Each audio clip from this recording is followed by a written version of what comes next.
dubartiin yeroo waldaa keessa teessu maal goote mataa ishee ashaffanatti. Efesooni giddu galeessa daldalaati. Magaalaa bareeddu magaalota jiran keessa magaalaa gaarii namoonni nu keessa lixee ba'uu kan hin dandeenye waaqa tolfamaan guuttee kan jirtuudha.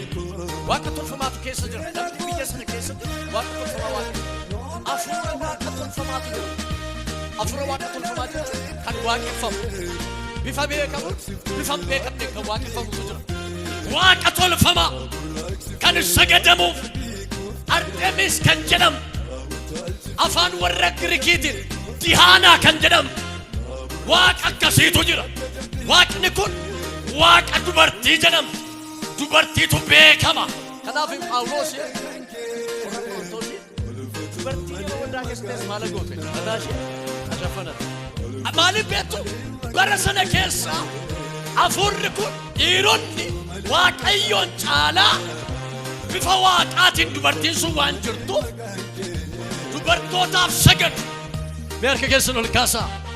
Ani amma waan ari'a ganama kana jireenya keetti bara keetti hidhaa ta'ee bofa ta'ee itti marmee kan jiru Waaqayyo kutee gata.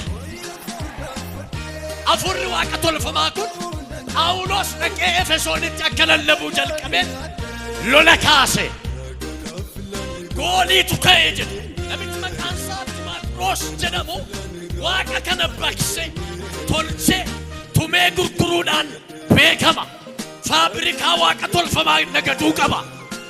Dimaatros namichi jedhamu kun makkafaafiyaa waaqa tolfamaa qaba. Harka kee ol kaasi waan jedha.